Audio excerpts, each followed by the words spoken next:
Telangana assembly శీతాకాల సమావేశాలు మొదలైన రెండవ రోజే బీఆర్ఎస్ నాయకులు అసెంబ్లీ నుంచి సమావేశాలను పూర్తిగా బాయ్కాట్ చేసి వెళ్లిపోయారు. గులాబీ నేతలు తెలంగాణ అసెంబ్లీ వింటర్ సెషన్ను పూర్తిగా బహిష్కరించడం రాజకీయంగా చర్చనీయాంశంగా మారింది.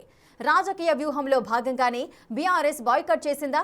ప్రభుత్వం వారు మాట్లాడటానికి తగినంత సమయం ఇస్తామని చెబుతున్నా బాయ్కాట్ నిర్ణయం తీసుకోవడంపై చర్చకు దారితీస్తోంది.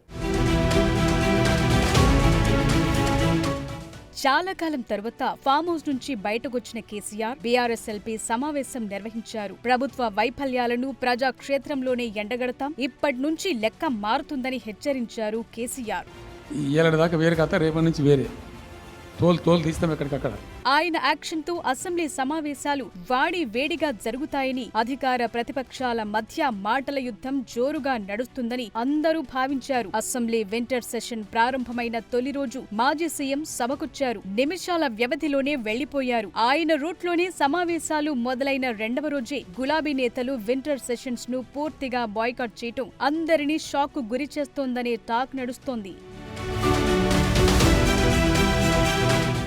ముఖ్యంగా సమావేశాల్లో మూసీ నది సుందరీకరణ ప్రాజెక్టుపై చర్చ సమయంలో ఈ వివాదం మరింత ముదిరింది. బీఆర్ఎస్ ఎమ్మెల్యేలు తమ అభిప్రాయాలు చెప్పే ప్రయత్నం చేసినా స్పీకర్ అనుమతివ్వలేదని బీఆర్ఎస్ నేతలంటున్నారు. అంతేకాదు సీఎం రేవంత్ రెడ్డి అసెంబ్లీలో కేసీఆర్ పై వ్యక్తిగత వ్యాఖ్యలు చేశారని, అసలు అంశాలపై సమాధానమివ్వకుండా వ్యక్తిగత దాడులకు దిగారని బీఆర్ఎస్ తీవ్రంగా అభ్యంతరం తెలుపుతోంది. దీంతో హరీష్ రావు నేతృత్వంలో సభ్యులు వాకౌట్ చేసి గన్ పార్కులో నిరసన చేపట్టి మొత్తం సెషన్ బహిష్కరిస్తున్నట్టు ప్రకటించారు. ముఖ్యమంత్రి గారు మాట్లాడిన వ్యాఖ్యల మీద మేము ప్రొటెస్ట్ చేస్తాము, మా యొక్క సూచనలు ఇస్తాము అంటే అసలు మాకు మైకే ఇవ్వడు.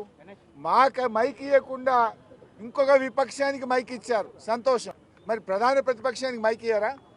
అంటే మీరు సభ ఏంది, బీఆర్ఎస్ పార్టీకి మైక్ ఇయ్యము, బీఆర్ఎస్ పార్టీ మాట్లాడొద్దు అనే పద్ధతి ఉంటే మరి మేము సభకు ఎందుకు రావాలి?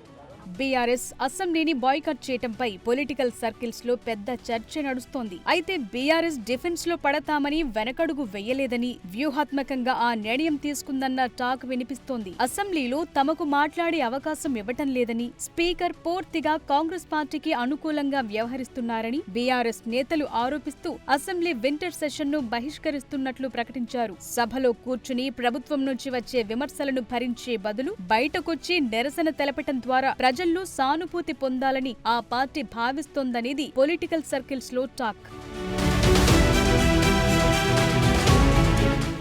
రాజకీయంగా చూస్తే ఇటీవల ఎన్నికల పరాజయం తరువాత బీఆర్ఎస్ పార్టీ తిరిగి బలపడే ప్రయత్నంలో ఉంది. అసెంబ్లీ లోపల అధికార పార్టీ ఎజెండాకే పరిమితం కావాల్సి వస్తుందని, బయట పోరాటం చేస్తే మీడియా దృష్టిని ఆకర్షించి క్యాడర్ ను ఉత్సాహపరచొచ్చని పార్టీ అంచనాగా కనిపిస్తోందంటున్నారు. అయితే దీర్ఘకాలం అసెంబ్లీకి దూరంగా ఉండటం వల్ల ప్రజల సమస్యలను నేరుగా సభలో లేవనెత్తే అవకాశం లేకుండా పోతోంది. దాంతో పార్టీ ప్రతిపక్ష బాధ్యతల నుంచి తప్పించుకుంటోందన్న విమర్శలొచ్చే ప్రమాదం పొంచి ఉంది.